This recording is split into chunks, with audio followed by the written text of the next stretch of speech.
It's gotten to the point where anytime there's like any news that breaks, my mentions get flooded by people saying emergency pod, emergency pod, emergency pod. Fine. Here we are. Emergency pod. Andre Sam promoted from the practice squad to the 53. Emergency pod. Everything warrants an emergency pod. But this one is legitimate. He's Ruben Frank. I'm Dave Zangaro. This is the Eagle Eye podcast presented by Nissan. A little emergency pod for you guys. We weren't going to do it after the James Bradberry news that he's getting released because we knew that was going to happen. Then we hear about the Saquon Barkley extension. All right, fair enough. Let's hop on here for a few minutes and talk about this a little bit. We were just going to talk about whittling. Whittling corner. I'm back in. Let's start with. It's funny that you say that because there are going to be a lot of people who listen to this pod before the one we did earlier in the day, and they're going to be like, "What the heck is he talking about?" Go listen to the end of the last pod, and you'll figure it out. It'll make sense. All right. Saquon Barkley, obviously last year in the offseason, a huge signing for the Eagles, signs a 3-year, $37.75 million deal. He does outplay that, but kind of rare for a team to give an extension after just one season. But that's what the Eagles do, a 2-year extension. He is now signed through the 2028 season. According to Adam Schefter, this 2-year extension worth $41.2 million, $36 million fully guaranteed, another $5 million potentially to earn for Barkley in incentives and escalators. First reaction. First reaction is Howie didn't give a big contract to a running back in 15 years and has just done 2 in 11 months, which is interesting to me. Look, running backs don't get these kind of contracts, and there's a reason for it. They don't have long careers. There's exceptions. I mean, Derrick Henry certainly is as good as ever in his early 30s. There's other guys, Tiki Barber. My initial reaction is there's no reason Saquon can't be one of those type of guys. The way he takes care of himself, the way Nick takes care of him, giving him off Wednesdays. They monitor his carries, his touches, practice reps.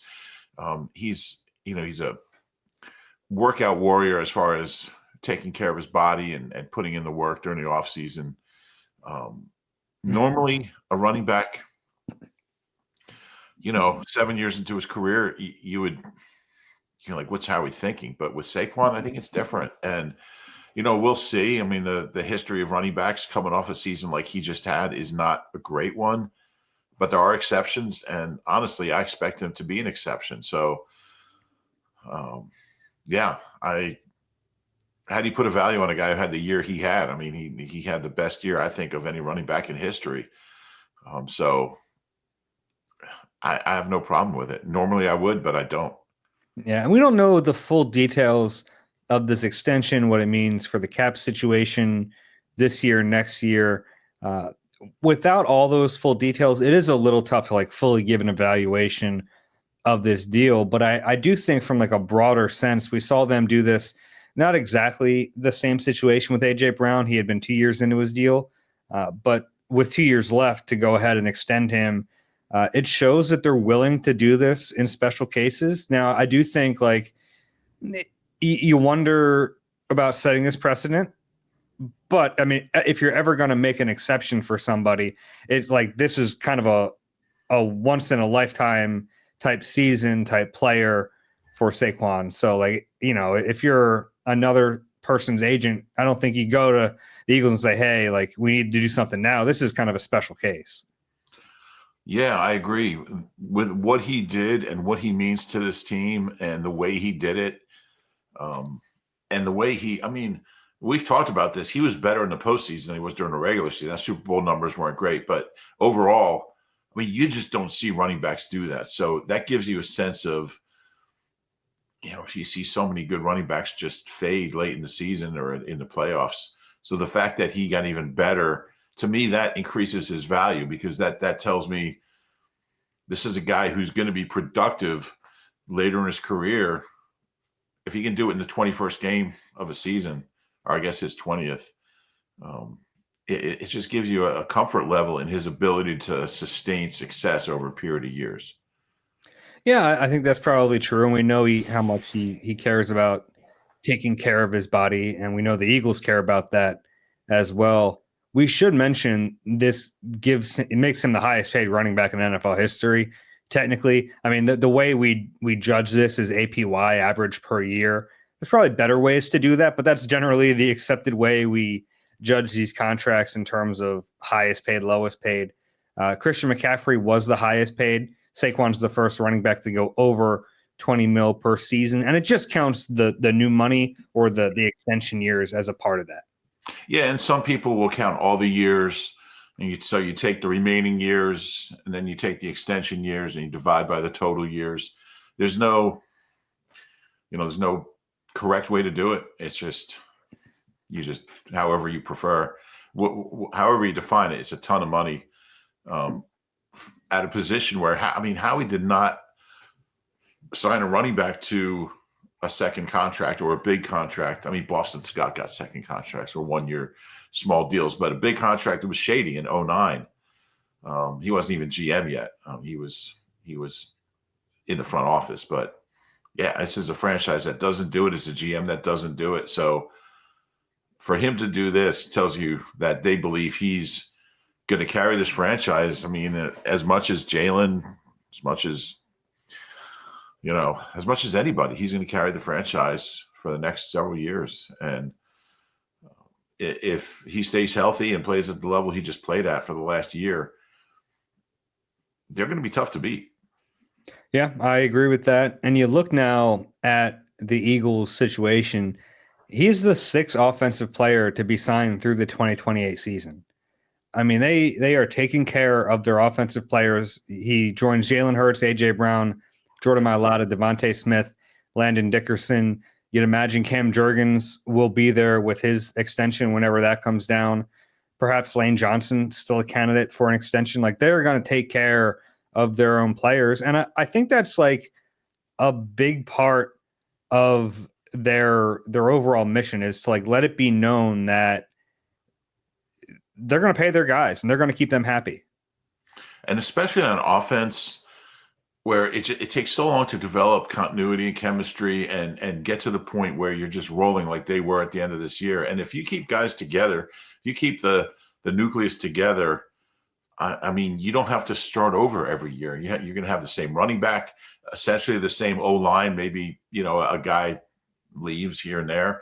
You're going to have the same receivers. I mean, you're going to have a chance, and we'll see what happens at tight end, but you're going to have a chance to get to next year and the year after and the year after that with the same group that's essentially gone to 2 Super Bowls, won one, been in the playoffs every year, had a top 10 offenses. So when you can build like that and grow together and have that, you're not starting the season over.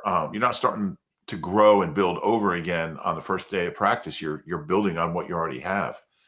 And that's really valuable. Yeah, I totally agree. And it's like fascinating to see what happens with Saquon in 2025, because like all the past knowledge tells you that he's not going to be as good, right? Like, we've never seen even 2 running backs ever rush for, or a running back ever rush for 2,000-yard seasons.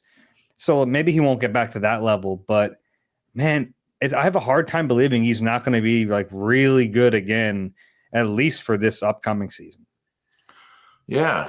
I'm really curious too, because, the history of running backs coming off, like 400 touch seasons and this kind of workload and this kind of production and plus the playoffs. I mean, his total touches for the year, is astronomical.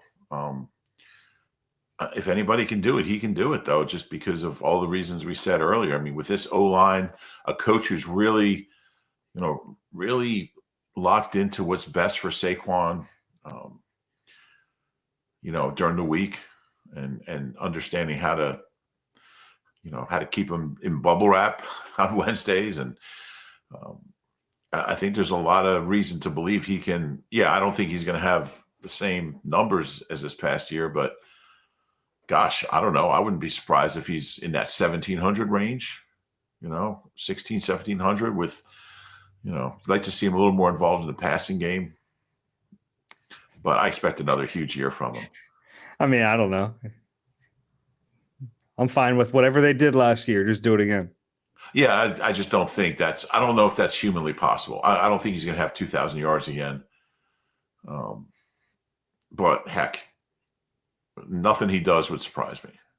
And that's kind of the beauty of the Super Bowl, was that a team finally slowed him down and it just didn't matter because they had the ability to air it out.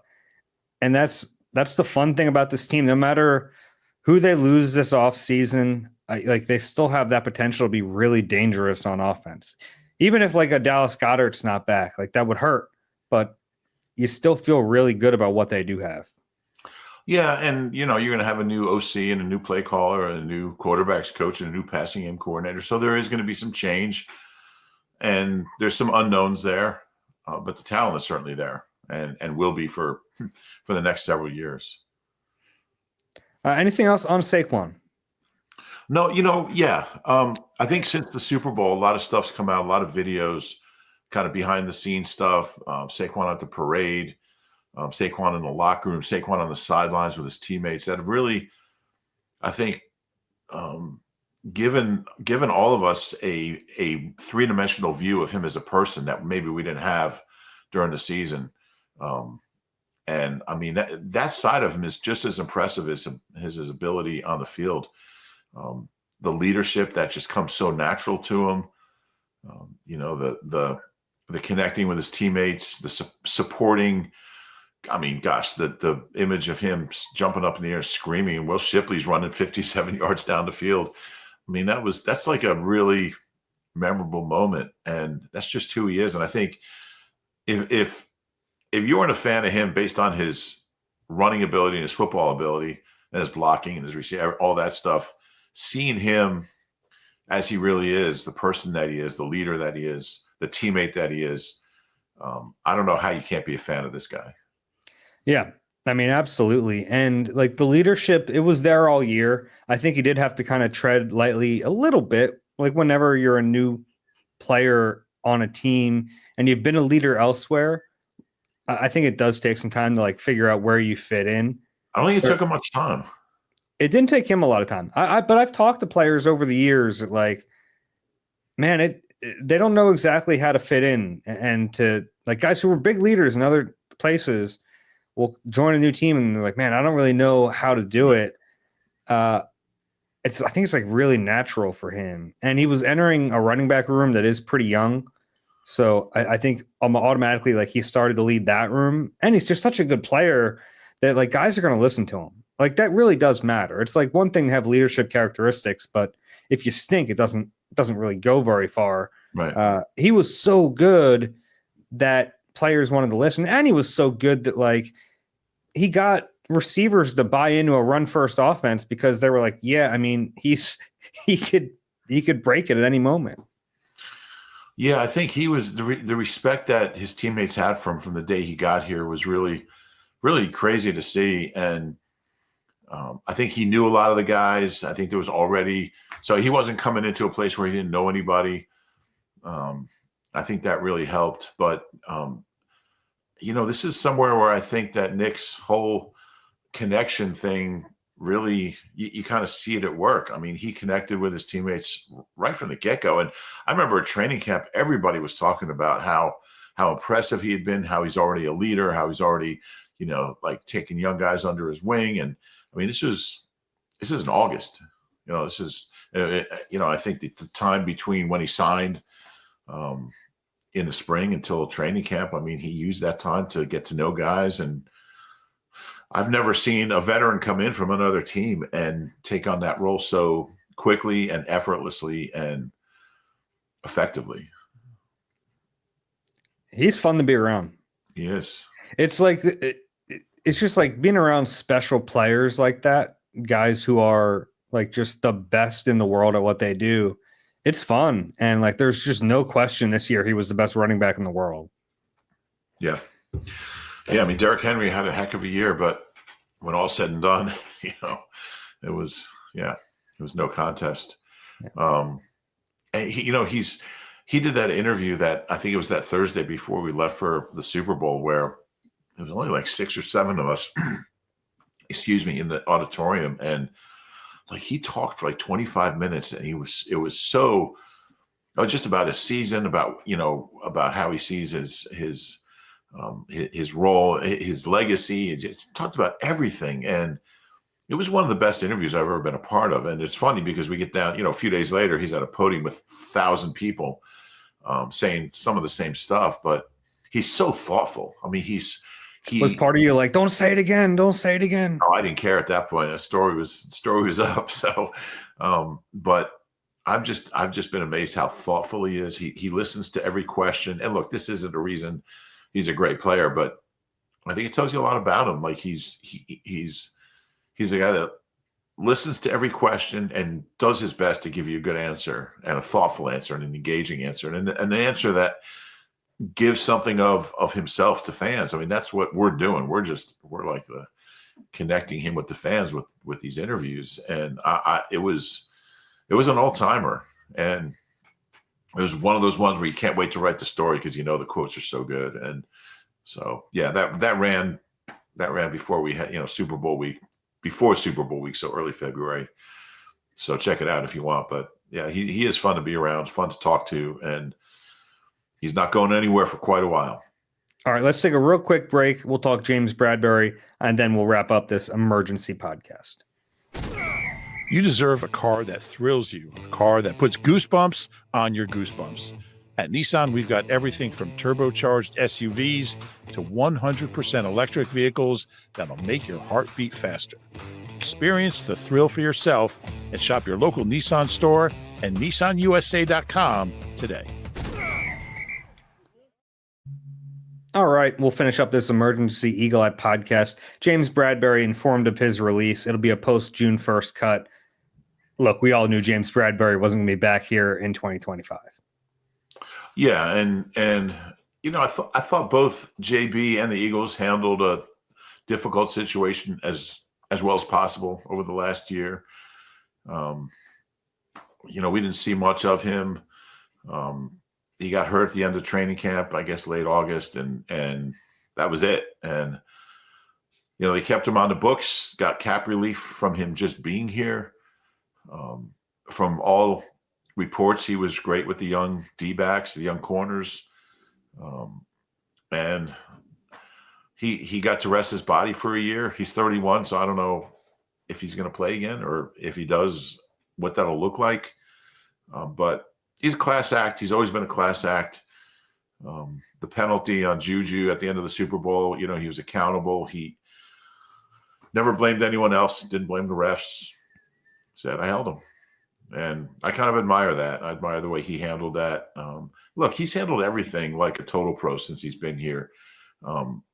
He had a great year in 22 and an awful year in 23. He was the same person both years. Just accountable, honest, and you appreciate that. The post-June 1st cut, the designation, basically, we talked about it when we talked about Slay on the real podcast for Tuesday. Real podcast?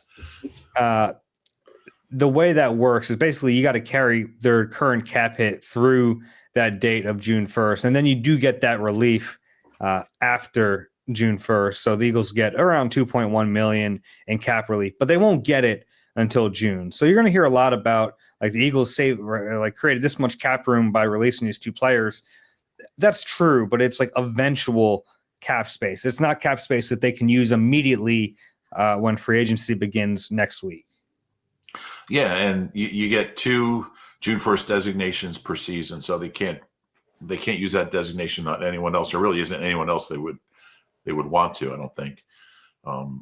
But yeah, it's and it's a balancing act. It's like, do you want the money now, the cap space now? Do you want it later?